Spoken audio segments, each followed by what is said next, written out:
자, 안녕하세요. 북서영 카페 여러분. 자, 오늘 저번 시간에 이어가지고 지방 행정 조직 관련된 내용을 이제 할게요. 학원 통론 170페이지 펴보세요. 자, 강의 잘 공유해 드릴게요.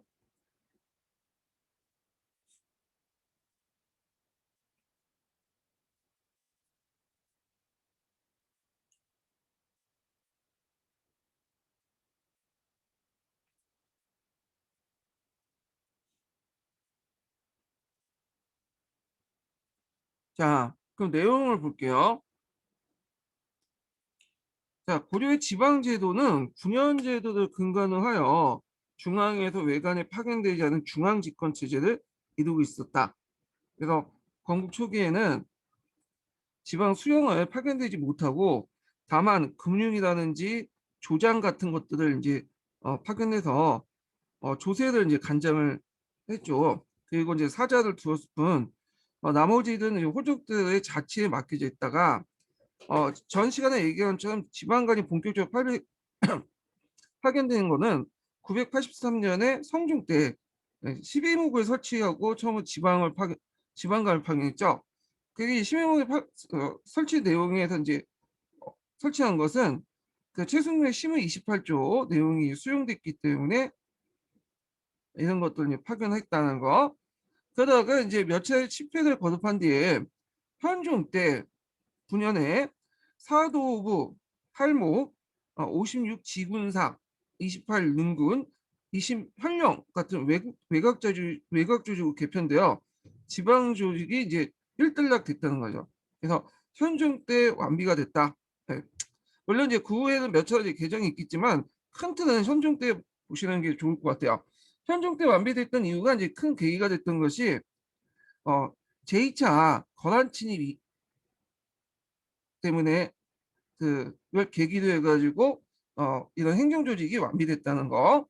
자, 고려 시대는 전국에 500여 개 군현이 존재했지만 모두 군현에 외관이 파견된 것이 아니었다.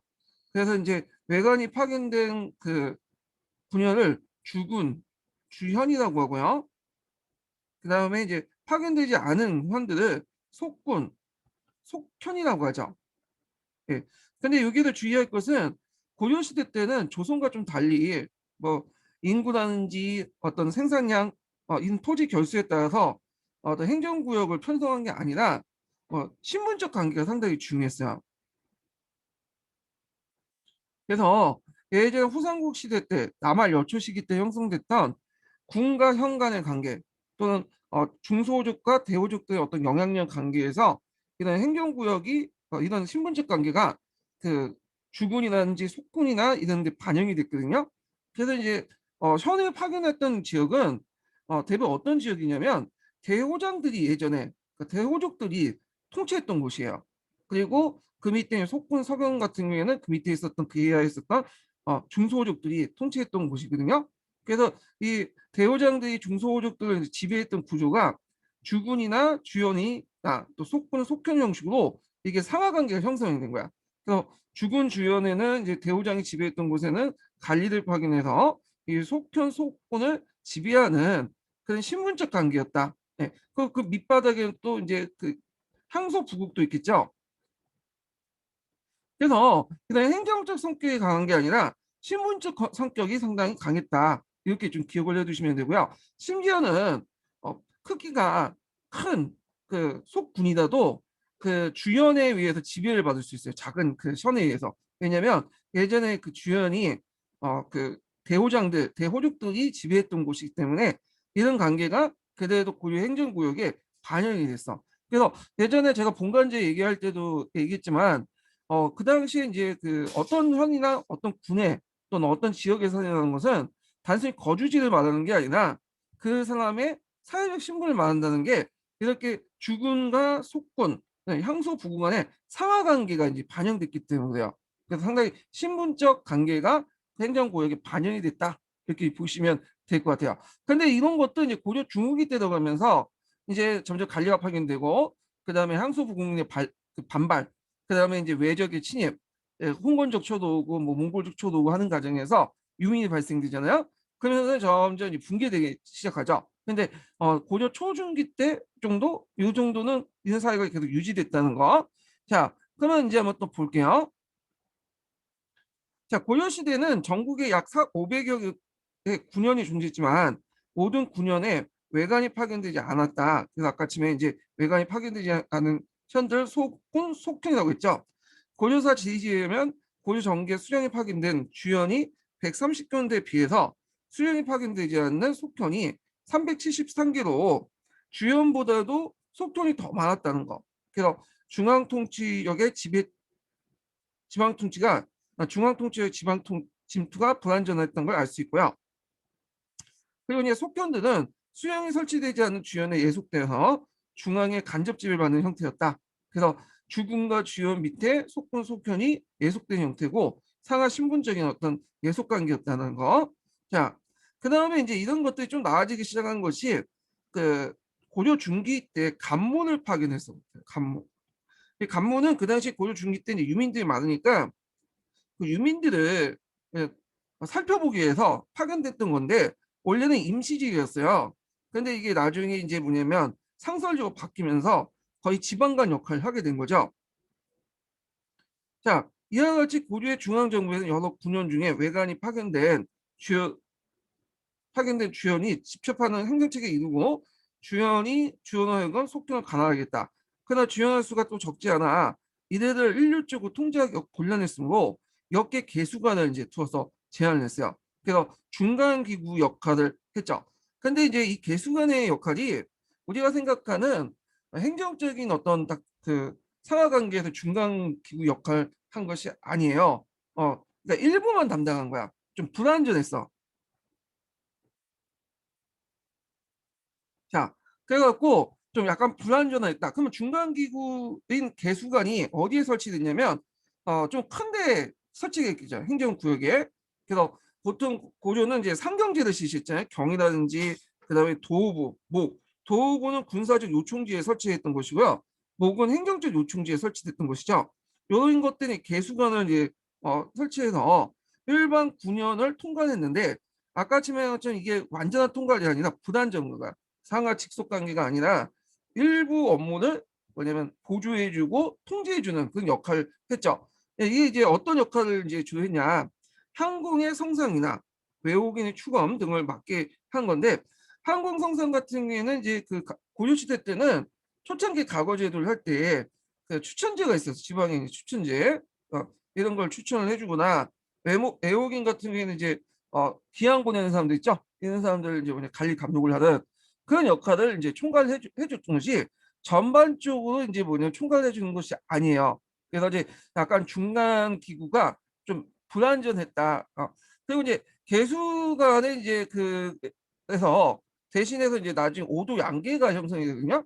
그래서 오도 양계도 초창기 때는 모든 그 군현들을 뭐 총괄하는 기능은 별로 없었고 관리하는 기구, 감독하는 기구, 감찰하는 기구들만 좀 있었는데 이런 것들이 이제 나중에 고려 후기 때 들어가면서 총괄하는 기구로 바뀌게 되죠. 그렇지만 이제 일단은 고려 시대 때 그 중간 기구는 뭐 개수관이라든지 오도 양계라든지 그렇게 우리가 생각하는 상하 직속의 어떤 총괄 기능은 별로 없었다 이렇게 기억을 해두시면 될 것 같아요.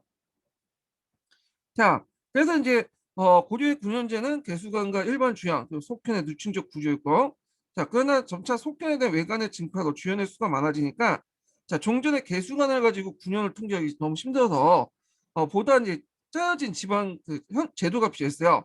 그래갖고 이제 개수관을 대신해서 만들었던 것이 중앙정부와 군현 사이의 중간기인 오도 양계를 설치했어요. 그래서 북부 지역에서는 양계, 남부 지역에는 오도를 설치하고 양계에는 병마사, 그 다음에 오도에는 안찰사를 각각 파견해서 도내 9년을 통과하는 상부행정구역으로 삼았다. 근데 이제 여기에서도 주의할 것은 뭐냐면 예를 들어서 이제 오도 같은 거 있죠. 오도의 안찰사는 뒤에도 나와 있지만 처음부터 뭐냐면 총괄적인 역할을 담당했던 사람이 아니에요. 이 사람은 이제 감찰 역할을 했던 거죠. 그리고 도도 원래는 감찰 구역이에요. 행정 구역이 아니라. 예. 그리고 이제 이 사람은 안찰사는 처음에는 경관지구로서 왕의 명을 받고 어떤 지역에 이제 자기 관찰 구역에 가고 일정하게 이제 있다가 돌아다니다가 왕에게 이제 어떤 지역이 어떻고 이렇게 보고를 했던 사람들이 안찼어요. 그러다 보니까 이제 지위가 상대적으로 낮았어. 근데 이제 시간이 지나면서 안차사의 지위가 점점 올라가게 되죠.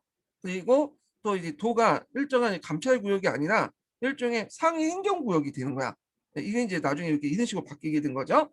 그리고 이제 이런 것들이 나중에 이제 양계 제도라죠. 오도하고 양계 그는 이원적인 제도가 나중에는 조선시대 때는 팔도로 이론화돼 버리죠. 그러면서 이제 간차사가 이제 뭐냐면 안차사의 조선 후기 때 그 안차사 권한을 이어받아 가지고 더 힘이 커져서 이제 도를 총괄하는 그런 기능을 받게 되는 거죠. 자, 하여튼 이런 과정을 좀 겪었다는 걸 기억을 해두시고, 그래서 지금까지 좀 했던 거를 좀 약간 도표로서 좀 정리를 해볼게요. 자, 일단은 여기 보면 이제 그 고려의 지방 제도는 불완전한 이원적인 조직이었다. 그래서 이제 그 민정 중심의 오도와 군정 중심의 양계로 이렇게 돼 있고, 자, 이것이 이제 고려 후기 때 들어가면 일원화되기 시작하죠. 그래서 조선 때 도로 이렇게 일원화돼요. 이건 나중에. 그래서 이제 양계의 위치, 오도의 위치 여기 좀 파악을 해두셔야겠죠. 위에는 북계, 동계가 있고, 자, 그 다음에 이제 여기는 오도가 이제 서해도, 양강도, 고주도, 전라도, 경상도 이렇게 있고, 개경은 중심은 경기 지역인데 이 경기 지역은 약간 특수 지역이에요. 그래서 북계 지역 같은 경우에는 주로 여진족 거란족을 맡게 한 거고, 동계는 여기 쭉 이렇게 동해안까지 이렇게 내려왔잖아요. 그래서 이제 요거는 외구하고 관련돼 있는 걸 보고 있어요. 예. 그 다음에 이제 중앙에 대한 지배력이 약화됐다. 그 주연보다 속견이 많고, 속견은 지방 효적이나 항리들이 이제 지배를 했고요. 그리고 서로 상호 간의 어떤 신분적 예속 관계였다. 이것도 같이 기억을 해두세요.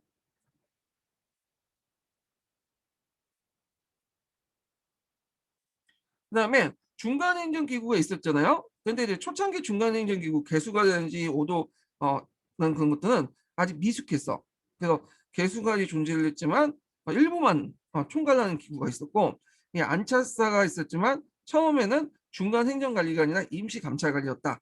그래서 이제 이렇게 해서 이제 지방제도가 정비하는 과정들 이렇게 있죠. 처음에는 중앙에서 이제 호족들을 통제하기 위해서 세금만 달는 금융조정을 확인했다가 점점 주연과 속현 이렇게 주연이 속현 상소국을 통제하고, 그다가 중간에 개수관 조직이 있다가 나중에 오도 양계 조직으로 확대 발전됐다.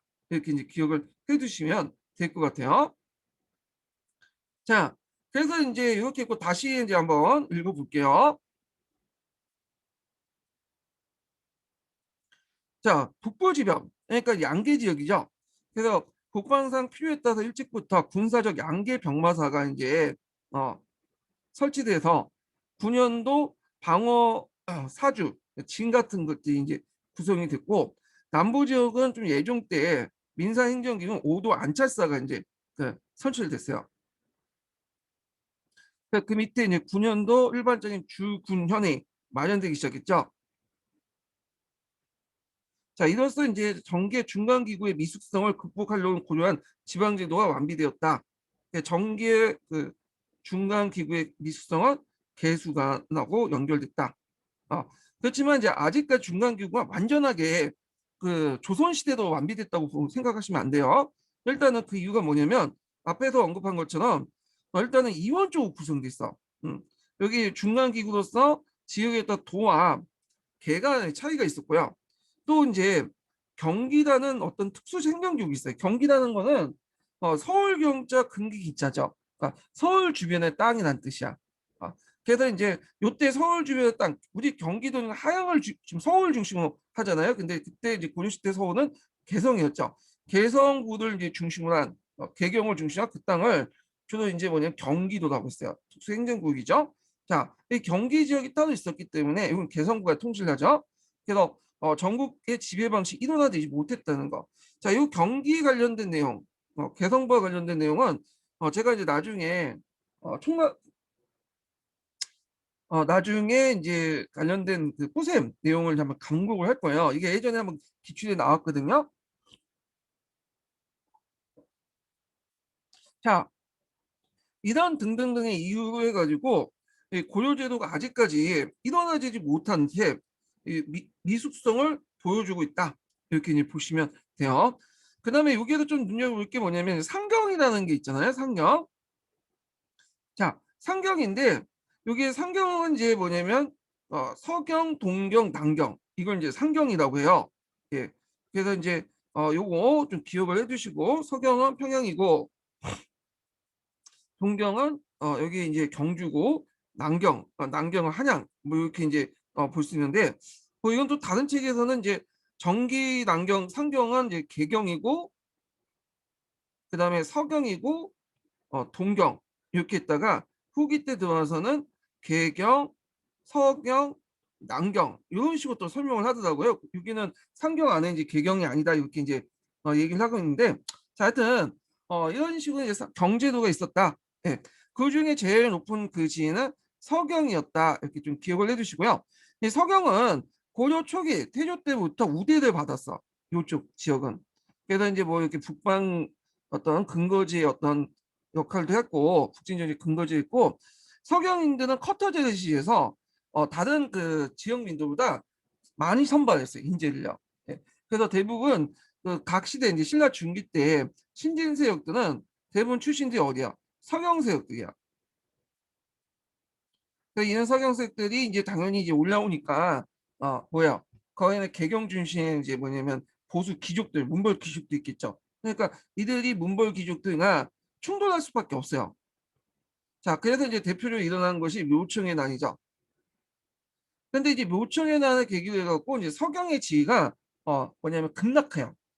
떡락하죠. 요즘에 말 전하는 그건 나중에 좀 얘기할게요. 서경 관련된 내용, 특히 서경의 분사지도 그 관련된 내용은 한능검이나 그런 데서 시험 문제 많이 나왔기 때문에 중요해요. 그래서 내가 뒤에 심부셈에 있는 그 내용을 한번 또 강독을 같이 해서 살펴볼게요.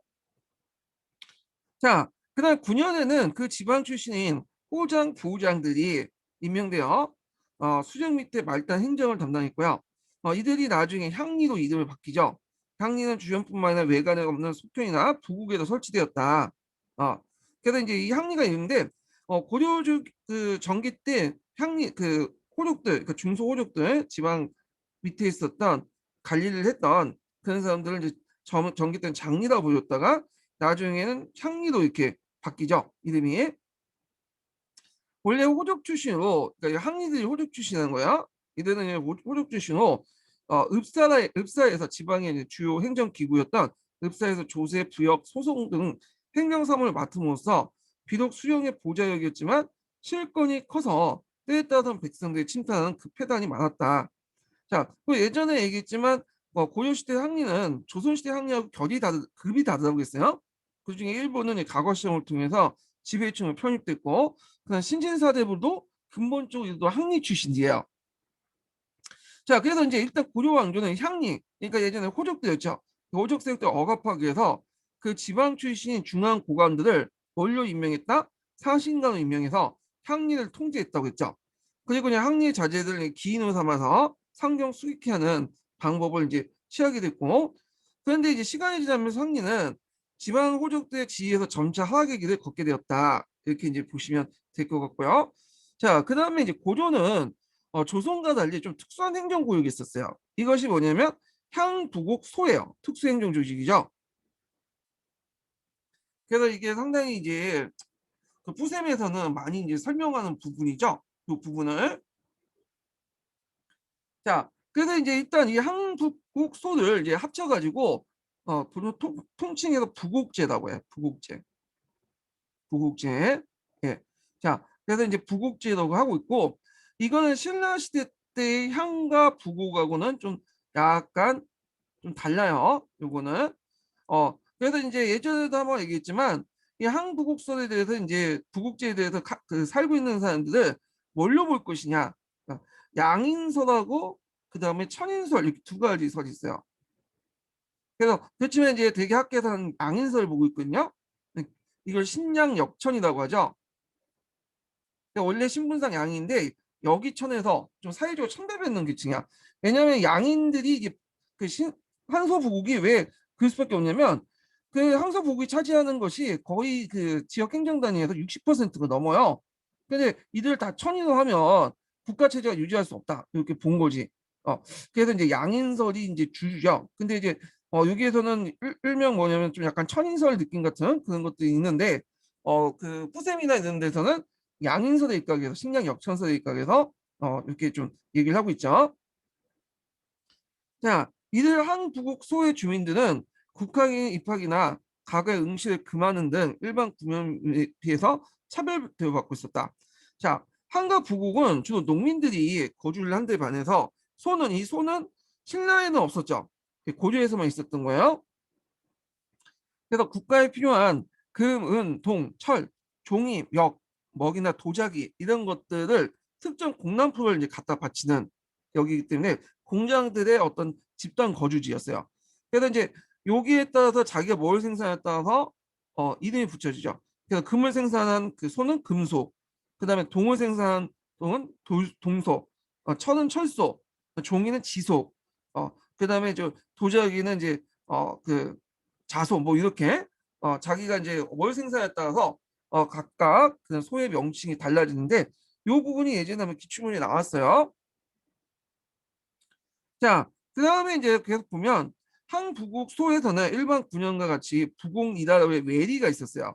이들도 이제 그 안에 항리가 있었고 군현에서 부국을 강등되기도 하고 반대로 부국에서 군현으로 승격되는데 대체 그 규모가 작은 편이었다. 그러니까 향부국은 군현보다도 좀 지방행정 작은 단위예요. 예, 이거는 신라도 마찬가지야. 신라도 일반 군현보다 좀 작은 행정 단위를 향부국이라고 했거든요. 예. 자, 향부국은 이미 신라시대 때부터 존재했고 소는 고려에 들어와서 발생해요. 이들은 그 고려 일대를 통해 전국적으로 존재했지만 후기에 가서 점차 소멸되는 추세였다. 그 소멸되는 추세가 이제 왜 그러냐면 이제 그 항소 부국민의 어떤 신분 해방 투쟁 이런 것도 이제 볼 수가 있고요. 무인 정권기 때 이제 일어난 뭐 망이 망소의 난이 대표적인 일이죠. 명확소에서 일어난. 그 다음에 이제 도망을 많이 갔어. 유망을 했죠.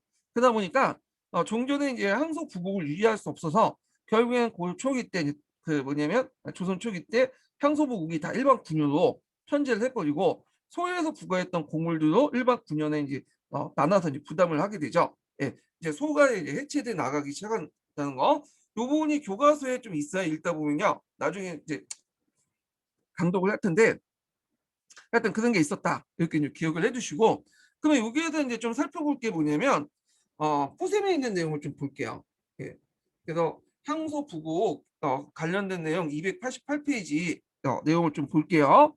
포셈에 있는 내용.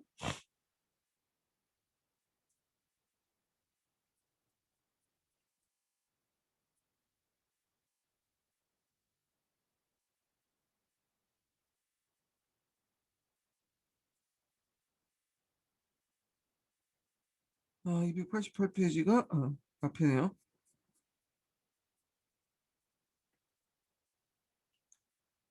자, 여기 이제 보는데 여기 이제 향소 부국이 있죠. 자, 한번 읽어볼게요. 280페이지. 280페이지 보세요. 네. 자, 280페이지 보면 향소 부국과 관련된 포셈 내용이 있는데 한번 볼게요. 자, 항부국은 고려 이전 시기에 발생하여 고려 초 태조 때 9년의 개편이 이루어지면서 크게 재편됐는데 이때 이제 고려 이전에 발생했던 신라 시대 항복을 얘기하는 거예요. 근데 이제 고려 시대 때 형성된 향부국은 좀 다른 거야. 이거는요. 예, 이거는 남할 열조 시기 때 태조 왕건에게 저항했기 때문에 9년 후 간등된 부국의 경우가 있었다. 자, 그래서 이제 이렇게 해서 남할 열조 시기 때 끝까지 태조 왕건에게 저항했던 지역이 항소 부국으로 전락을 했다. 이런 얘기인데 이것도 하나의 관점이에요. 다른 관점에 의하면 큰 호족들이 지배했던 그 뭐냐면 군현들을 향소 부국으로 편제했다. 그런 관점도 있어요. 그런데 이제 신라 시대 때 있었던 항부국과 달리 소는 고려 시대 때 출현됐죠. 그래서 이제 요 소 같은 경우에는 이제 뭐 좀 약간 고려 시대 특별하게 이제 출연했다는 거 이렇게 이제 보시면 되고요. 자, 그 다음에 이 소는 특정한 물품들을 이제 생산할 필요에 설정된 건데 소는 이제 뭘 생산하냐? 금, 은, 동 같은 철의 강산물이나 사주 같은 직물들 그다음 종이, 도자기, 숯 같은 먹 같은 수공업 이런 것들 있고 생강, 콩등 같은 농산물 등등등 여러 그 생산물을 이제 생산했다. 그래서 이제 소는 대체로 조선 초에 니나 천 정도의 규모이지만 2개 이상의 니를 포함하는 것도 있고요. 자, 그다음에 뭐 이제 항서부국의 위치 같은 것들이 있는데 이거 한번 각자 읽어보시고 여기에서 이제 항서부국의 이제 내용들을 보면 주로 하산도 지역, 경상, 전라, 충청도 지역이 집중 분포됐다는 거죠. 그래서 이제 이것을 이제 볼 때 일반 군현보다도 뭐가 더 항소부국이 더 많았어요. 예. 그래서 이렇게 볼 때 이 항소부국들이 거의 이제 전체 지역에서 대체적으로 70% 80% 이렇게 차지를 하다 보니까 이것을 인구수가 적다고 이제 감안하더라도 상당수의 많은 사람들이 항소부국민이라는 거잖아요. 근데 만약 천인설을 따를 경우에는 이렇게 많은 천인들 거의 인구의 거의 60% 70% 그런 사람들 항소부국민을 천인으로 이렇게 취급하면 국가가 유지할 수 있겠냐? 그런 문제점이 있어. 그래서 이런 측면에서 볼 때 이곳 주민이 천인이라면 당시 인구수의 상당수가 천인이었다는 결론이 나오는데 그렇게 보기 힘들다. 그래서 이제 여기에서는 양인설을 따르고 있다는 거죠. 자, 그 다음에 여기 또 보면 그 항소 부국에도 향리가 있다고 했죠. 예, 그래서 공의 전시가 딸려 있다는 거. 그렇지만 이 여기에서 이 항리들은 급이 좀 낮았죠. 일반 군현의 항리보다. 그래갖고 이제 규모도 작을 수밖에 없었다는 거. 그래서 이제 그들도 똑같이 뭐 향사, 부국사, 소사가 있어 각각 지방 행정사무를 처리를 했고요. 자, 그 다음에 항소 부국민들 이제 뭐냐면 사회적 차별도 있어요. 제도적 차별 같은 거. 이거 뭐 쓰라고 나올 수 있죠. 향소 부국민들 거주하는 국민은 국가에 입하거나 가구에 응시할 수 없었고 승려가 될 수 없었어요. 양인에도 불구하고 이런 차별이 존재하고 있었다는 거. 그 다음에 이제 혼인했다는 신분 기숙에서도 천인 같은 대우를 받는 측면도 있다. 자, 이런 걸때 식량 역청 같은 어떤 대우를 받았다는 걸 이제 알 수가 있죠. 그래서 이제 여기에서 이제 이들은 현재는 양인을 이해하고 있지만 다만 일반 양인들에 비해 낮은 지위이기 때문에 양인 하층 또는 청량 양인, 그러니까 그 청역 양인이라고 이제 양인이지만 천역을 담당했기 때문에 식량 역청을 보는 견해가 지지를 받고 있다. 이게 다수설이라는 거죠. 그래서 이들이 거주하는 민들은 대부분 농경에 종사하거나 특정한 역을 짊어지는데 항부국민들은 국가가 공유지를 경쟁한 역을 담당했고요. 송호 같은 경우에는 특수한 물품을 제조하는 역을 담당했죠. 자, 그래서 이제 그 소호 관련된 내용인데 서민들이 부담이 너무 컸나 봐요. 이들은 이제 주로 장인들 계층들이 많겠죠. 그런데 이제 국가가 요구한 물량을 제때 공급을 하지 못했고 물량 자체도 많고 그러다 보니까 어, 상당히 버거웠어. 그래서 이제 나중에 이제 이거에 대한 반발이 일어나죠. 예, 그래서 이제 대표적인 게 그 당시 문인 정권 시기 때 망이 망소에 난 명학소에서 난 것을 볼 수 있는데 이 명학소 자체가 어느 지역이야? 여기 보시면 소잖아요. 자, 그러니까 이것도 이제 뭐냐면 소에 해당하는 지역인데 이 지역은 이제 뭐 그 땔감 같은 거 숯이나 이런 것들 생산하는 것이에요. 그래서 이제 뭐 철로 볼 수 있고 그래서 숯이나 철로 보는 그 설이 있긴 있는데 하여튼 명학소라는 명칭에서 뭐가 있냐면 소지역이다. 그래서 나중에 망이 망소의 날을 잘 지나고 못하니까 무인 정권에서 일시적으로 여기를 충수년으로 등업을 시켜줬잖아요. 물론 뒤에 이제 강등을 시켰지만 자 그래서 이런 것들이 대표적인 이제 소민들 반란이다 이렇게 보시면 돼요. 그러니까 이제 이런 것들 기반 계기로 해갖고 곳곳에서 이제 반란이 나니까 소 항소국을 유지할 수 없겠죠. 자, 이 명왕소는 오늘날 어디에 해당하냐면 대전 유성구 아시죠? 그 대전 지역의 신시가지 그 지역이라고 추정을 하고 있어요. 지금은 상당히 잘 사는 곳인데 그 당시에는 이렇게 좀 약간 지역이 좀그 하대받았던 지역이에요. 그래서 공주부에 속했던 지역이죠, 이 명학소가.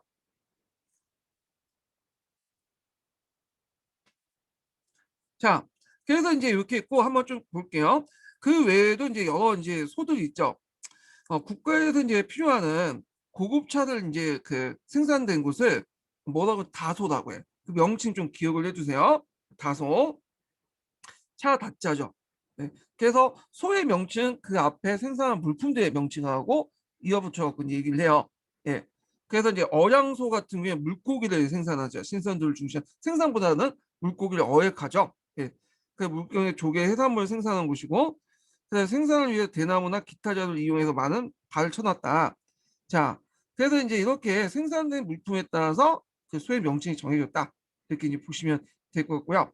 향소 부곡은 어떤 식으로 통제를 하냐면 되게 이제 실무적인 그 이런 토착 항리들이 담당해요. 그리고 지방간이 파견되지 않는 파견된 주요는부터 여러 가지 간섭과 통제를 받았다는 거, 경제 침탈도 이제 받았다는 거. 그래서 고려 시대 때 주영과 그 속현, 향소 부곡의 관계는 상하 예속 관계, 신분적 관계라고 했죠. 예. 자, 근데 이제 항소 부곡이 고정된 것이 아니었어요. 그래서 이제 기록에 보면 9년 후 승격된 예도 적지 않았고, 어떤 사람이 나와서 자기가 이제 큰 공을 세웠거나 그 지역 출신이 그러면 승격을 해주는 거죠. 예. 자, 그래서 이제 이렇게 있고 거꾸로 일반 9년이 또 이제 항소 부곡 강등되는 그런 경우도 있었어요. 예. 자, 이건 반역자들이 나타났구나 그런 경우가 있었죠. 자, 그러면 항소 부곡 해체와 이제 소멸을 보죠. 이 항소부국은 고려 중기 이후부터 이제 심각하게 공유되는데, 일단은 그곳에 살던 민들이 조세, 여역, 공구 등 가중한 수탈과 열악한 사회적 처지로 인해서 도망을 가게 돼요. 그리고 이제 그들이 살고 있는 항소부국을 떠나 권세가들 몸을 이탁하기도 하고, 그다음에 임자가 없는 땅에 옮겨가 경주를 개간하면서 새로운 그 신생촌을 이루기도 하고요. 그래서 이제 조선 초기에 이제 조사된 지리에 짜면 이곳에서는 9년보다 많은 망성이 나타났다. 망성이라는 것은 본관에서 사라진 성을 얘기해요.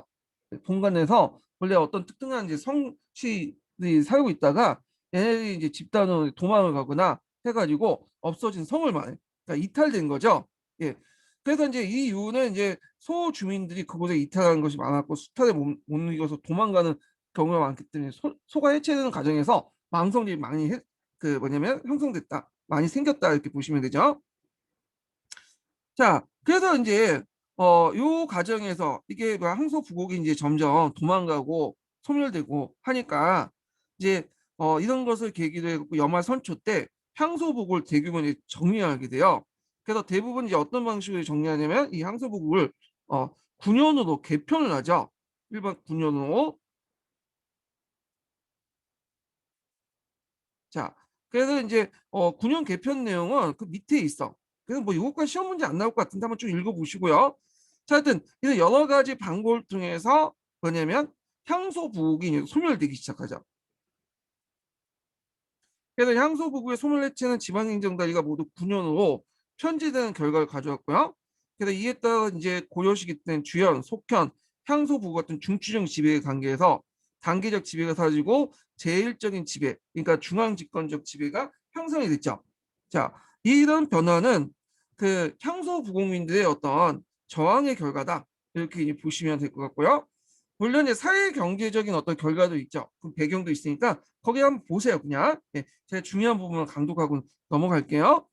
자, 그래서 이제 이렇게 해서 이제 항소 부곡과 관련된 내용을 한번 대충 한번 살펴봤고, 그 다음에 이제 고려 그 교과서 관련된 내용은 뒤에 좀 있으니까 그때 한번 또 살펴보기도 하죠. 자, 그러면 한국사 통문 내용을 이제 좀 볼게요. 다시 이제 들어와서 그 174페이지 두 번째 단락부터 보세요.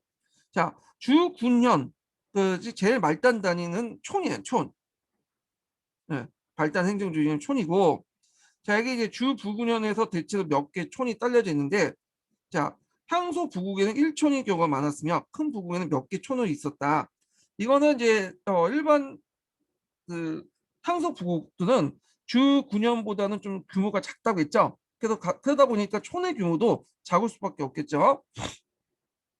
촌은 외관이 파견되지 않고 그곳의 유역자인 촌장과 촌중들에 의해서 지배를 받고 있어요. 여기에 주의할 것인 촌장과 촌중들은 향리가 아니에요. 이들은 향리는 아니고, 향리들은 주로 이제 군현 단위로 이제 뭐냐면 실무 담당을 했던 거고, 속현과 속군의 경우에는 그 지역을 지배했던 나름대로 예전에 중소 호족들이고, 이들 이제 촌장 촌주들은 향리 밑에 좀 급이 낮은 좀 마을 촌장 정도 이렇게 보시면 돼요. 자, 촌장이 있는 촌은 몇 개의 자연촌 합해서 하나의 행정초로 구성되어 있고요. 자, 그 일촌 일성의 원칙에 성간도 존재하고 있다. 자, 이것을 이제 보면 보통 향리들은 고조 초기 때 공간제가 실시되면서 뭘 이제 받았다고 했죠? 토성을 받았다고 했죠. 토성을 분배받았다고 했잖아요. 자, 그래서 이제 이런 집단들 무슨 집단이라고 하냐면 실제 지도에서는 임리성 집단이라고 해요. 성을 부여받았는데 이 성이 국가 권력으로부터 부여받은 거야. 예, 일립성 집단이라고 하고요. 그 다음에 이제 이때 촌장 이런 집단은 이제 보통 향리나 뭐 관리들 이런 사람들은 성을 국가로부터 부여받을 때 일립성 집단이라고 하고, 근데 좀 급이 낮은 이제 사람들이 있어요. 그 밑에 단계. 이 사람들은 이제 뭐라고 하냐면 백성이라고 해요. 백성. 그러니까 우리가 백성이라고 하면 일반 평민들을 얘기하잖아요. 근데 이 백성이라는 의미가 일반 평민으로 이렇게 인식된 거는 조선시대에 들어와요. 그러니까 이제 발해나 고려시대 때 그 기록을 보면 백성도 일반 평민이 아니에요. 성을 가지고 있는 사람이란 뜻이야. 근데 고려 중기 때까지만 해도 성을 가지고 있는 사람들이 그렇게 많지 않았거든요. 고려 중기 때까지 해서 고려 후기 때 이제 일반화 됐던 거고. 그래서 요때 그 고려 중기 때 이제 성을 가지고 있는 사람들을 초중기 때 성을 가진 백성이라고 했고, 이들은 이제 뭐냐면 총장 총리 계층이에요. 그러니까 일반 평민들보다는 약간 상위 계급에 있는 사람들이죠. 지방 뭐 유지 정도 보시면 돼요. 예. 자, 이 사람들도 성을 가지고 있어요. 이 사람들. 근데 이 성은 앞에서 이제 그 국가가 부여된 성이 아니라 자기들이 그냥 만든 성이야. 예. 그래서 이제 성관들을 갖게 되는데 당연히 이들도 이제 뭐 본관제에 이제 속하겠죠. 그 가정에서. 자, 이들 이제 뭐냐면 이승성들 백성성 집단이라고 해요. 백성성. 그래서 지방 항리였던 일리성 집단과 그다음 백성성 집단이 좀 달랐다. 요걸 구분하셔야 돼. 그러니까 마치 읽다 보면 촌장이 지방 향리처럼 이렇게 얘기를 인식 잘못 오해할 수 있는데 향리하고 촌장은 다른 계층이었다. 좀 촌장보다 좀 향리보다 좀 낮은 계층이 촌장이었다. 이렇게 보시면 되고, 요 내용은 예전에 국정 7차 지도서가 있어요. 여기에 있는 내용이야. 예. 이게 요거는 우리가 생각하는 박근혜 때 만들었던 게 아니라 그 김대중 대통령 때 이제 7차 교육과정 할 때 보통 이제 처음에 국사교과서가 있었잖아요. 요걸 얘기한 거야 지금. 예. 그래서 거기 있는데 실제 지도서에 되게 잘 돼 있어. 예. 그래서 지금은 이제 절판해 갖고는 안 나오지만 파일이 그 카페에 있거든요. 파일을 제가 올려놨는데 한번 보세요. 예. 그래서 이제 일리성 집단과 백성성 집단 다르다. 이렇게 좀 보시면 되고, 자, 그래서 이들은 지배형 세력의 지배층을 이뤘고요. 중앙정부는 군용을 통해서 이들을 통해서 말단의 촌을 지배하고 조세를 수취하는 행정체를 이뤘다. 그래서 관리가 있으면 그 밑에 항리가 있고, 항리는 백성, 그 촌에 있는 그 촌장을 통해서 지배하는 그래서 구조를 가지고 있다고 했죠. 자, 그 다음에 고려시대 향촌사의 지배세였던 토착적인 호장, 장리층이었다. 요 장리층은 요 집단을 얘기해. 향리계층이었기 때문에 앞에 말한 백성 집단하고 좀 달라요. 자, 이들 수령은 파견, 이들은 비록 수령을 파견으로 그들의 지위가 떨어졌으나 역시 지방사회에서 커다란 세력을 유지하고 있었고, 중앙고관이 자기 출신 이제 사신관 임명되어 발언권을 행사하고 있었으나 이들 중앙관이 자기 지역의 제지세력이 존재하지 못할 어, 중앙관이 자기 지역 제지세력은 존재하지 못했다. 그러니까 오랫동안 떠나왔기 때문에, 그러니까 예전에 뭐 할아버지, 증조할아버지 이렇게 떠났기 때문에 어 이제 어디 문벌 귀족화된 거죠. 개경에만 살고 있었잖아요. 그러니까 출신지만 거길 뿐이지 그 안에서 그 자기가 예전에 출신지에 영향을 행사하지 못해요. 그러다 보니까 이제 일반 그 중앙 고관들이 잘못해갖고 무슨 형을 받게 되냐면 기향형을 받아요. 그러니까 기양 조치를 맡게 되는데 이 기양 조치는 뭐냐면 자기 본거지 본관으로 내려가라는 거야. 이걸 그 당시에는 형벌로 인식했어. 왜냐면 자기 고향으로 내려가면 근거가 없어지잖아요. 예전에 근거 썼지만 지금 없었죠. 그러니까 그 있었던 장리층에 의해서 뭐 탄압을 받고 무시당하고 사회적인 어떤 지위가 격화되잖아요. 그러다 보니까 이 기양 조치는 형벌로 인식했기는 기양형이라고 했어요. 주의할 거는 이 기양형은 기양형이 아니에요. 예, 기양형은 저기 멀리 그 보내는 거고, 여기는 고향으로 자기 본관지로 내려보내는 그 조치인데 그 당시에는 형벌이라고 인식했다. 그 이유가 뭐냐면 제지 세력들 그 뭐냐면 중앙에 이제 고관들이 내려가면 자기 기반이 없기 때문에 장리층으로 또뭐 차대를 받거나 그런 것도 해갖고 고통을 당했기 때문에 그렇다 이렇게 보시면 되죠. 오늘날 보면 왕따라고 보시면 되겠죠. 요게 그 밑에 나오죠. 자, 고려 전기에 중앙관리가 죄를 범하여 시조부터 제명하여 봉간을 기양하는 벌을 줬으니 이것은 중앙관리 권력의 발원지도 지방 추출은 치명적인 타격을 갖고 있었다. 사회적 지위 격하를 의미하죠. 결국엔 이건 장리층들이 지방세의 중추적 위치에 있음을 나타나는 것이다. 표시하는 것이다. 자, 이 장리들, 항리들을 중심으로 이제 보면 읍사에서 행정조사, 사법 등 행정적 공적지능을 행사를 했으며 특히 지방 유역자들이 그 항청사의 자치적 기능과 아울러 관여하고 있었고요. 그 다음에 이들은 또 향도 조직을 이끌었어요. 향도 조직은 신라시대 때부터 형성됐던 거죠. 불교 행사라든지 뭐 이런 것들을 조직하는 건데, 자, 이 향도를 이제 이끌면서 뭐 불상, 종, 석탁 같은 걸 조성하거나 법회에서 대규모 노동력, 경제력 제공 등 불교 신앙 활동을 했다는 거죠. 이걸 통해서 뭐냐면 영향력도 행사를 하고 그랬어요. 예. 자, 그래서 이제 있고 이 향도 관련된 내용을 한번 읽어볼게요. 요거는 32페이지 잠깐 보세요. 네, 보충자료.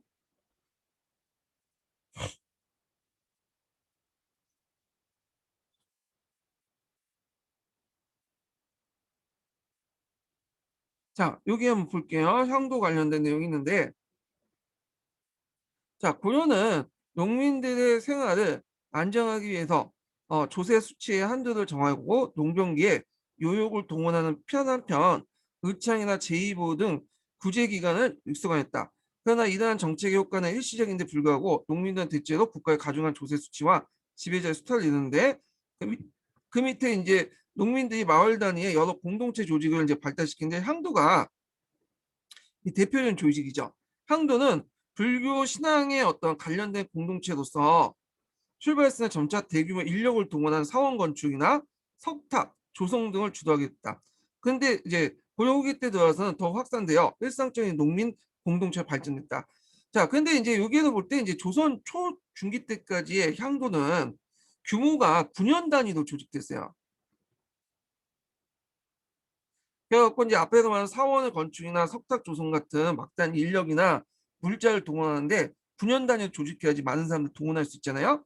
이런 것들을 주로 누가 이끌었냐면 향리들이 이끌었어. 향리들이 그 지역의 향리들이 그리고 이제 는데 고려 후기에 들어가면 그 규모가 적어져. 마을 단위로 이제 바뀌어.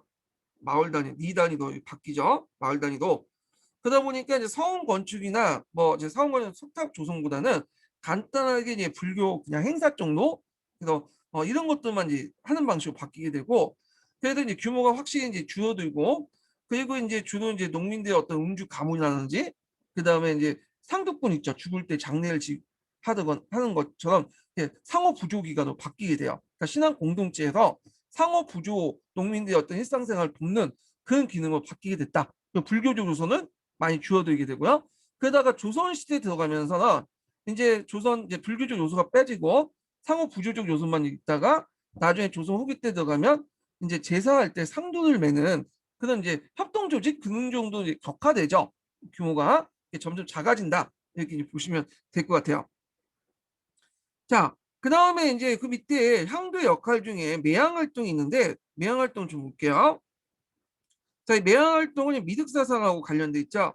고려시대 때 향나무를 땅 속에 묻으면 위기에 처했을 때 미륵분이 나타나 구원을 해주기를 기원한 불교 신앙 활동이 있었는데, 자, 향도는 여기에서 유래된 거다. 매양 활동이 유래된 거죠. 그래서 향나무를 땅 속에 묻는 활동, 즉 매양 활동을 하는 무리라는 의미에서 뭐냐면 향도라는 말이 나왔죠. 자, 향도는 향나무를 묶는 곳을 비석을 세웠는데 이걸 뭐라고 하냐면 매양비라고요. 매양비. 요 매양비와 관련된 내용이 여기 있으니까 좀 보시고요. 그래서 고려시대 매양비는 고성, 정주, 뭐 사천 등 주로 해안 지방에서 발견됐고 이처럼 매양비가 해안 지방에 많이 세워진 것은 외국과 같은 외적의 침탈에 맞던 관계가 있는 것으로 보인다. 그래서 일종의 이제 뭐 기복 신앙 같은 것들, 그 외국 같은 것들을 이제 물리쳐달라 이런 것들과 이제 연결돼서 이제 보시면 될 것 같아요. 그래서 이제 이런 매양 활동이나 여러 가지 불교 행사 이런 것들 했던 것이 향도였고, 그것은 주로 장리층, 그냥 향리들이 주로 이끌었다, 이렇게 기억을 해주시면 돼요. 자, 그러면 이제 한국 통역 내용을 이제 계속 볼게요. 자, 이들은 점차 지방자치도시로 변시되어 호작대 지도를 받은 것을 인하는 사실을 나타난 것이다. 향촌의 토성을 가지는 각 성씨 집단들의 대표지 읍사지들 참여해서 지방세력들 주도적인 역할을 했다. 제지세력으로. 여기에서 토성을 가지고 있는 사람들은 아까 임리성 집단이라고 했죠. 그래서 고려 초기 때 그 왕건이 토성을 이제 부여해 줬잖아요. 예, 그래서 그 지역에 이제 뭐냐 세력권을 인정해주고 본관제를 실시했죠. 그래서 이는 향리계층이라고 얘기했고, 앞에서 이제 얘기하는 백성들, 그러니까 촌장, 촌중들은 좀 다른 계층이었다. 이들이 가지고 있는 그 성들은 일리성은 그게 아니라 백성성 집단들이에요. 예, 이걸 좀 구분해서 보시면 돼요. 근데 한국 통로는 이게 구분 없이 촌하고 갑자기 뭐 이렇게 호장하고 갑자기 촌장, 호장 이런 식으로 얘기를 하다 보니까 구분 없이 얘기하다 보니까 마치 그 호장이 촌장처럼 생겨갈 수 있어. 촌장처럼. 그게 아니에요. 다른 계층이에요. 이거는 이 사람들은. 자, 그 다음에 이제 이렇게 해서 이제 한번 관련된 내용을 이제 봤는데, 자, 여기 군사 조직을 이제 넘어가기 전에 일단 이제 뭘 보냐면 후셈에서 개경하고 서경에 대해서 좀 볼 필요가 있어요. 호셈에 보면 개경하고 서경과 관련된 내용을 또 별도의 장을 만들어가지고 서술돼 있더라고요. 근데 예전에 이제 19년도 기출문제에 개경과 관련된 문제가 나왔잖아요. 이거 나왔으니까 이건 읽어야 되겠죠. 이게 된 거예요. 후셈에서. 그 다음에 서경도 나올 가능성이 있어. 왜? 이거 한능검에서 몇 번씩 나와. 분사제도 관련돼 갖고 시험 문제 좀 많이 나와요. 이 부분은. 자, 그래서 이제 한번 읽어볼게요. 자, 먼저 볼 게 뭐냐면 이제 그 서경 개경제도죠. 개경에 대한 개경과 관련된 내용이죠. 개경과 개성부와 관련된 내용을 읽어볼게요. 자, 부쌤 369페이지 펴보세요. 369페이지.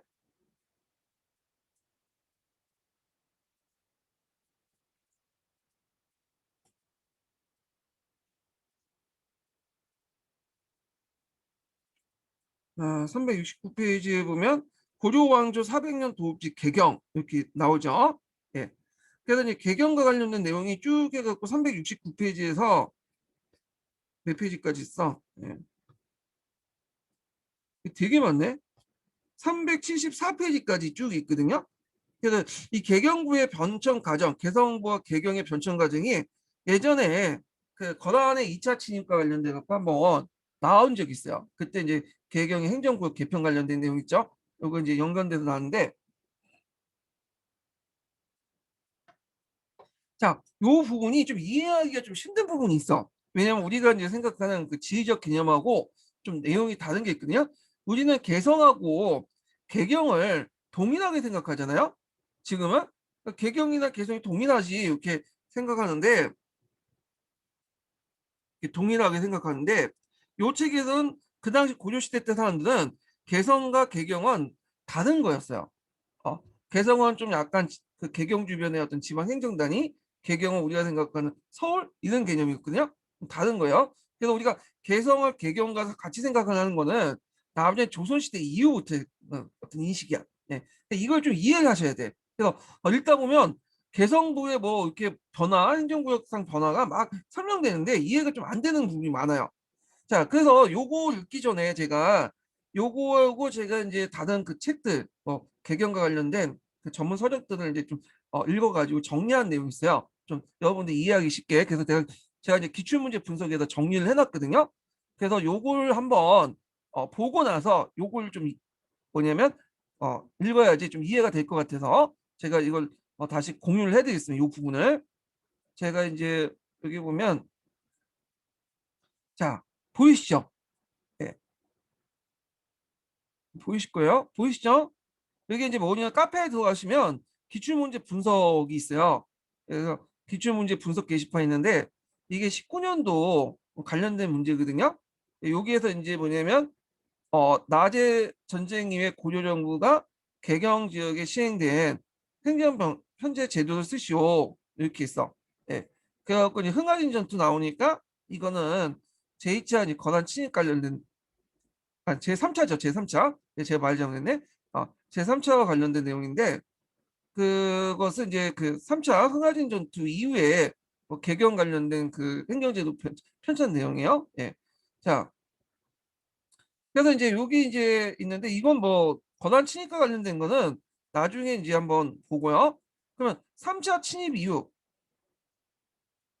나전투니까 3차 침입 이후에 뭐 이렇게 개경 관련된 내용을 알기 위해서 이제 개경이라는 것이 어떤 개성구가 어떻게 변화됐는가 이걸 좀 기억을 정리를 할 필요가 있어 갖고 내가 밑에 기출문제 분석에 정리했는데 자 이걸 보세요. 쭉 내려가면 이 부분부터 있어요.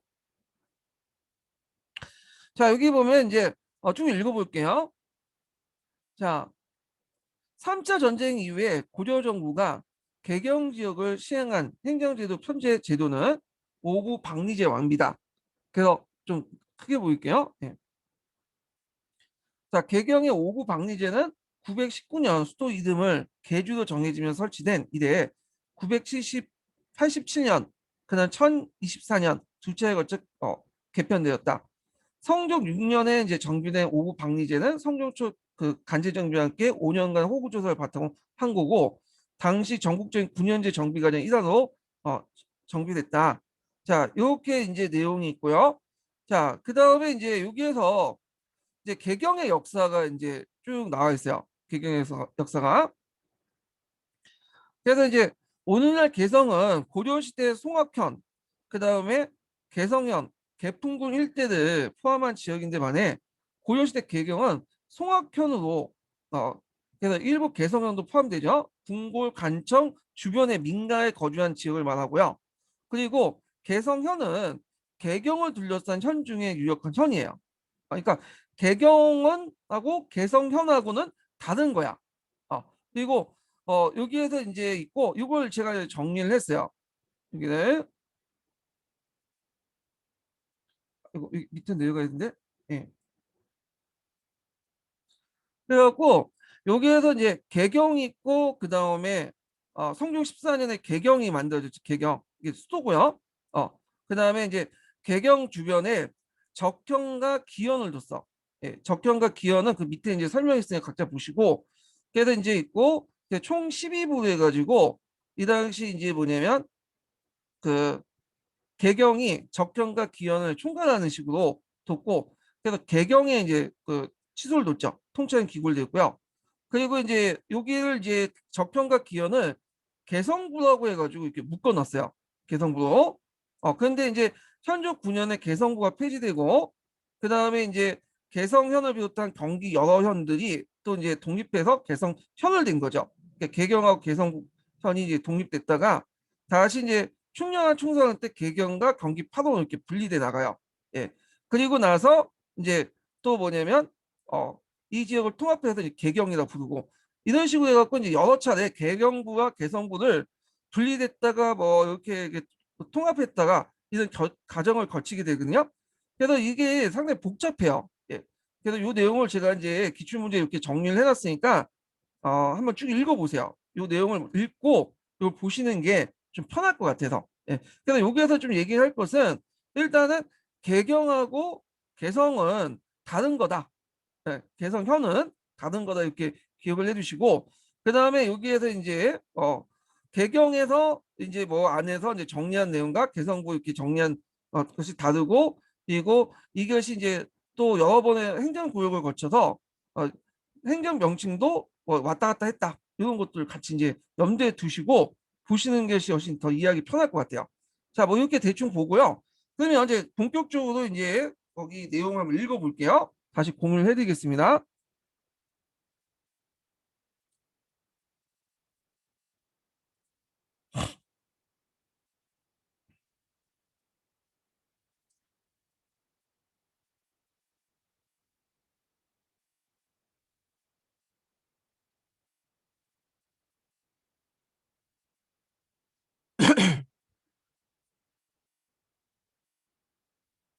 자, 여기는 이제 보면 360페이지, 369페이지 보면 개경의 지위와 조건 및 그 수도를 정하는 과정들이 있는데 이거는 각자 보시고 뒤에 넘어가서 여기 보면 이제 개경 부방리 행정표제 관련된 내용 볼게요.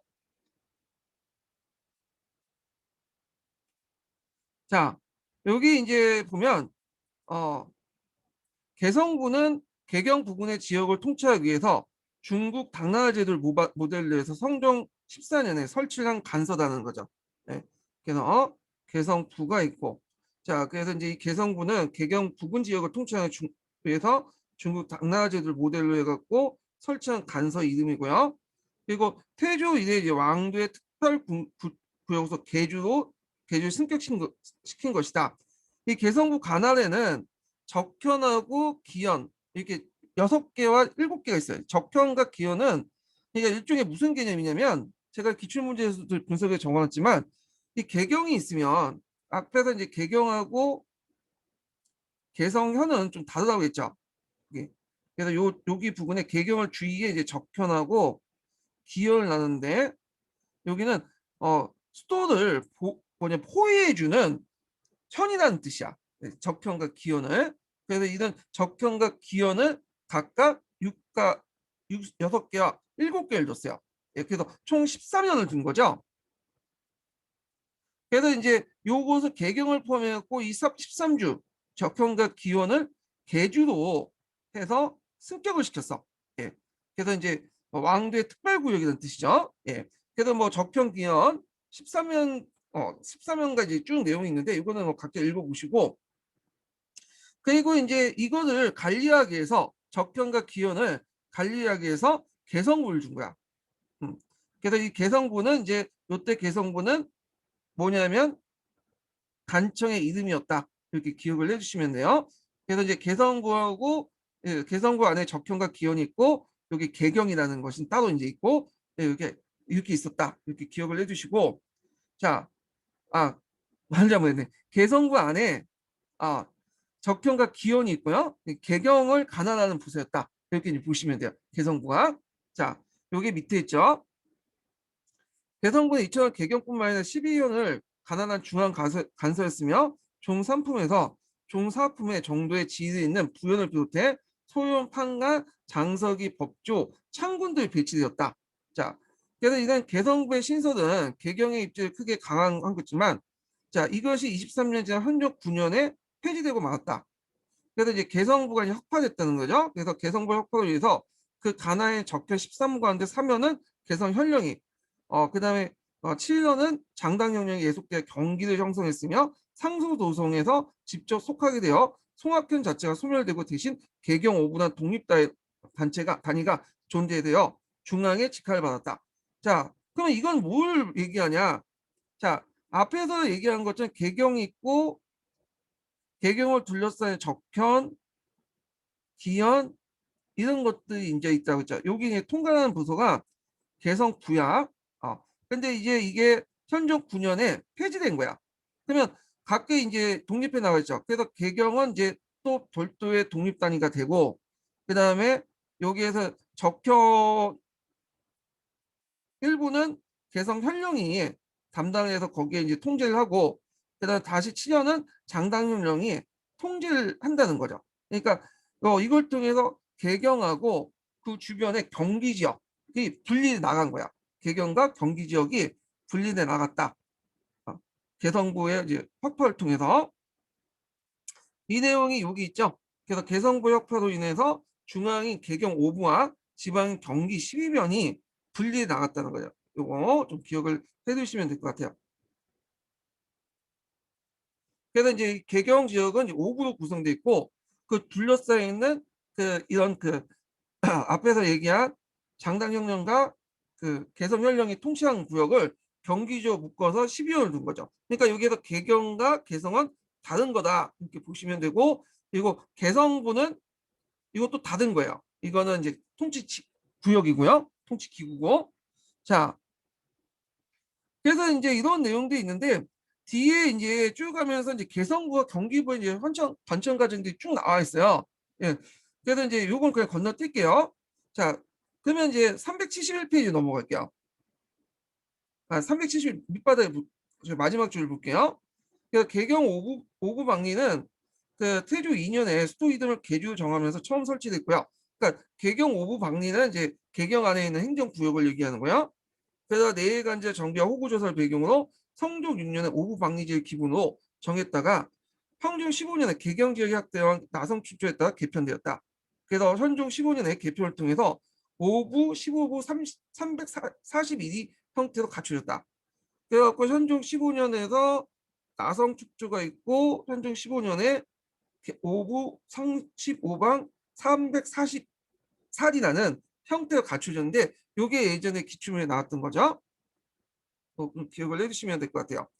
그래서 경기와 개성이 분리가 됐고 여기는 이제 그 있고 개성이 분리됐고 그리고 이것이 이제 딱 경기 지역에서 행정제도가 개편된 것이 현종 15년 5부 35방 344리 요거와 이제 연결됐다 이렇게 이제 보시면 되겠죠. 자, 그래서 이제 요거 개편 내용이 예전에 한번 기출문제 나왔으니까 기억을 꼭 해두세요. 요 부분이. 예. 자, 그러면 이제 앞에서 이제 언급한 것처럼 제가 문제를 얘기할 때 3차 침입이라고 했잖아요. 3차 침입. 3차 침입인데 3차 침입이니까 이 3차 침입은 언제 있었냐? 이때 이제 그 앞에 있었던 현종 그 15년 지역에 있었어요. 현종 15년에. 예. 그러니까 이제 현종 15년에 있으니까 그 당시 3차 침입 이후니까 그 전에 있었던 현종 15년 이전에 쳐들었고 그 이후에 이제 뭐냐면 요런 것을 했다. 그래서 5부 35부 344기가 형태를 갖췄다는 걸 답을 쓰셔야 돼요. 예. 자, 그래서 이제 이렇게 이제 한번 정리를 해봤고요. 그러면 다시 한번 정리를 해볼게요. 여기에서. 자, 일단은 고려 초기 때는 앞에서 언급한 것처럼 개경하고 적형, 기원을 합쳐가지고 개성부가 관할을 했고요.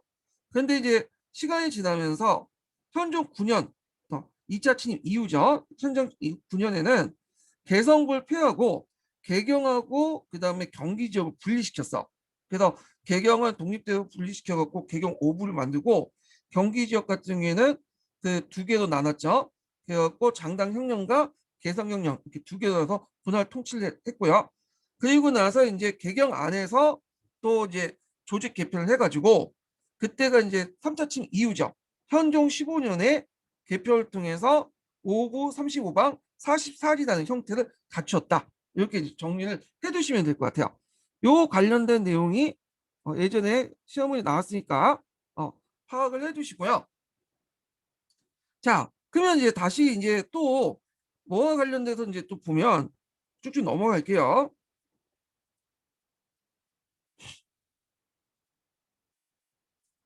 그 서경과 관련된 내용 볼게요. 서경. 서경은 396페이지 볼게요. 396페이지.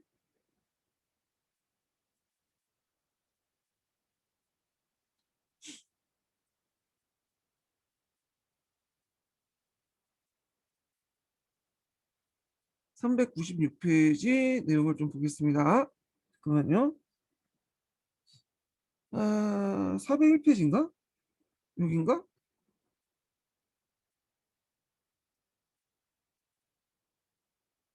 여기 있네요. 서경.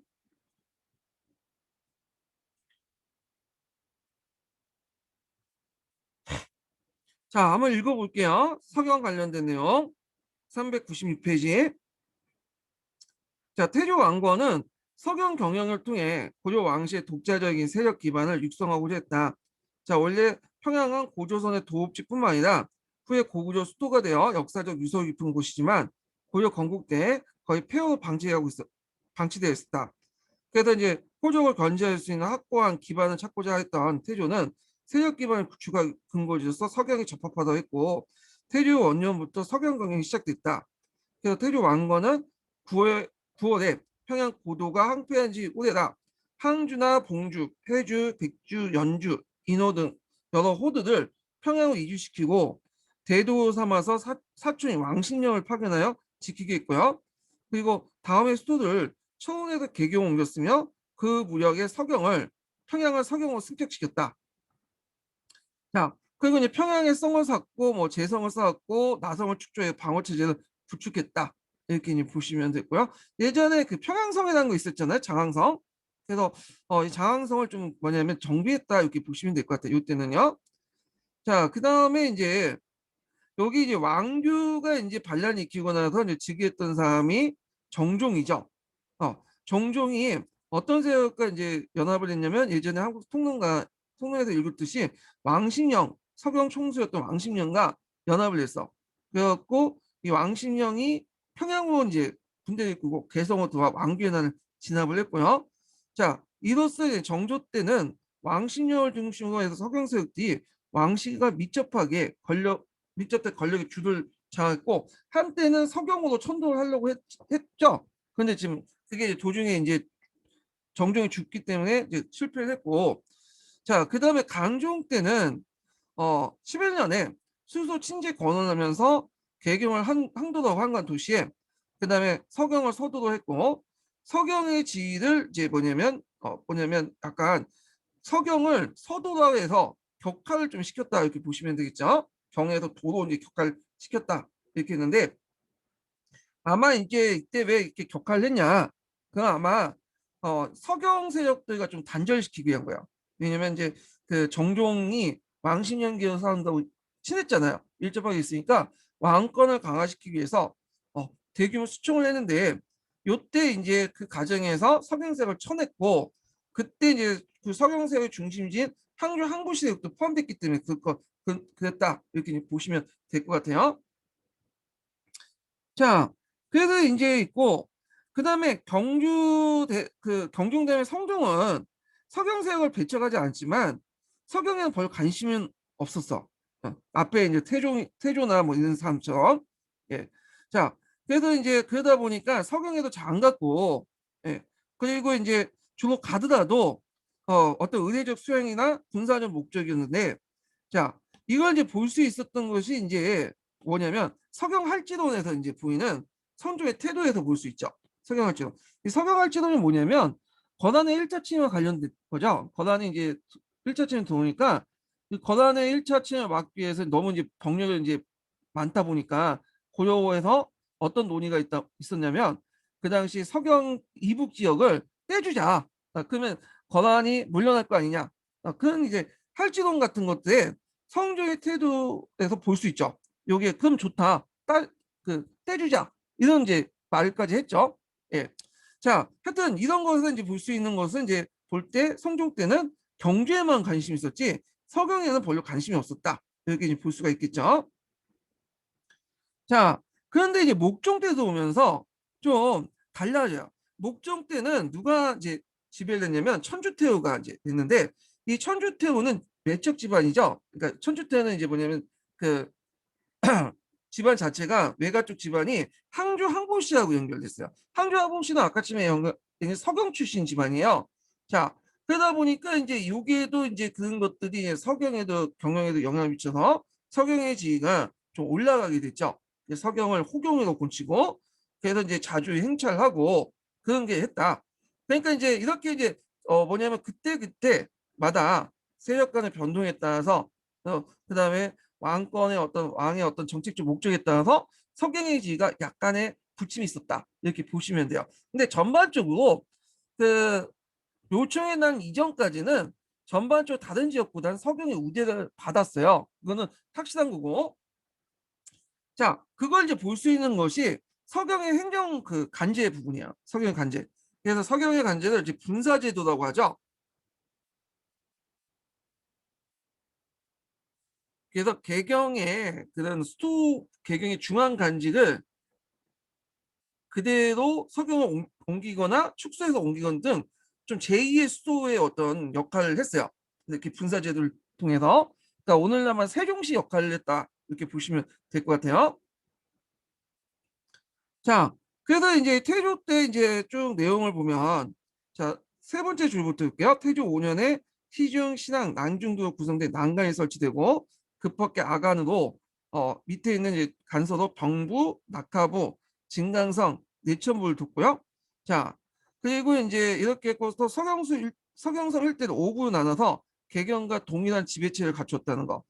자, 성종 때는 유수관이 파견돼요. 지서경 유수사 또는 부유수, 판관대로 구성된 유수부가 난관을 대신해 서경을 통치했고요. 그 다음에 이제 성종 때 들어오면서 분사 사연대를 설치해서 분사 체제를 이제 갖추기 시작했다. 그러니까 시초는 태조 때부터 보이지만 그것이 이제 제도화되기 시작한 건 성종 때 이렇게 보시면 돼요. 그래서 성종 때 경주보다 서경을 좀 약간 어, 좀 갈시하고 좀 중요시 여기지 않았고 그랬잖아요. 그럼에도 불구하고 성종 때 이렇게 군사제도를 뭐냐면 갖추는 등 나름대로 그래도 서경을 우대하는 정책이 이어졌다. 그러니까 다만 경주하고 비교할 때는 좀 약간 그 소극적이었다는 거죠. 그 우대 정책이. 자, 그다음에 이제 문종 2년에는 서경 인근 지역의 사도를 등으로써 서경에 독립된 정부 형태를 띠게 됐고요. 그 다음에 이제 예종 때는 제학사원을 군사국자감, 국자감을 또 분리시켜서 그 캠퍼스를 만든 거야. 그러는 군사제도가 확대됐는데 이 군사제도는 서경은 언제 때 이제 떨어지면 모총 때 떨어져. 모총 때 위상이 크게 떨어져. 예. 그리고 모총 때 이제 군사제도는 유지했지만 그 격이 훨씬 떨어졌고요. 나중에 조의총이 난 때는 아예 그냥 일반 토속과는 그러니까 일반 지방행정지로 다 개편을 했죠. 예. 자, 서경은 다른 지역과 달리 그 뭐냐면 인근 지역과 조세를 수납받았어. 그러니까 다른 지역 같은 경우에는 자기 자신의 영역에서 재원을 조달했는데 서경은 자기 지역뿐만 아니라 인근 지역에서 조세를 수납받아 사용됐죠. 그러니까 서경의 재정 규모가 상당히 컸다. 이렇게 이제 보시면 될 것 같아요. 자세한 내용은 이렇게 쭉 밑에 있으니까 이제 쭉 보시면 되고 그리고 이제 서경은 이제 뭐냐면 또 국가 차원에서 학교를 설립하여 운영해 있죠. 그래서 그 관련된 내용도 그 밑에 있죠. 그리고 이제 서경은 또 궁궐도 조성을 했어. 그러니까 궁성을 둘러싼 전궁이 이름이 장락궁이라고 했고 그 안에 정정인 장락정, 편전인 상원정, 내정, 간fun정이 이제 자리 잡았고요. 자, 그렇지만 이제 나중에 이제 몽골과의 전쟁에서 파괴후 복구되지 못했다는 거. 자, 그다음에 또 고려의 서경은 고구려일의 사원들이 또 많았어. 거기에 이제 필요한 사원들이 또 창건됐고, 그래갖고 거기 밑에 보면 이제 서원에 서경에 이제 소재된 사원들 이름이 쭉 나오죠. 영명사, 흥국사, 금강사, 중사, 인왕사, 홍복사, 장경사. 예. 그리고 역대 국원들이 이제 영등이나 팔관의 때 서경에 직접 행차해서 제를 지내고 이런 것들을 했다. 직접 행차하거나 사료를 보내서 제를 지었다. 팔관의 행사를 제라고 얘기하죠. 자, 그런데 이제 요게 이제 그 서경의 이제 떡락 형상들이 보이게 되는데 그 계기가 됐던 것이 이제 앞에서 언급한 묘총의 난이야. 묘총의 난은 그 뭐에 의해서 지도참설과 관련돼 있죠. 나중에 좀 얘기하지만 지도참설은 예전에 것처럼 풍수지리하고 뭐가 결합된 거야? 예언사설이 결합된 거야. 우리나라의 특수한 어떤 그 내용이었다. 이렇게 보시면 돼요. 잠깐, 제가 이거 지금 공유하고 있는 거죠? 이게 안 보이네. 갑자기 사라져가지고 잠깐만요.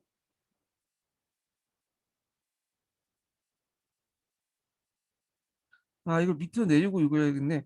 네. 지금 공유가 되는 거죠? 네, 내 눈에 안 보이고 갖고 지금 얘기하다 보니까 갑자기 책이 사라졌네. 예. 공유되고 있죠, 지금. 예. 계속 할게요. 자, 그래서 이 지휘도참설은 이제 이런 것들인데 요 요청해 놨 때도 이 지휘도참설 이용해서 서경기지설이라고 하죠, 보통.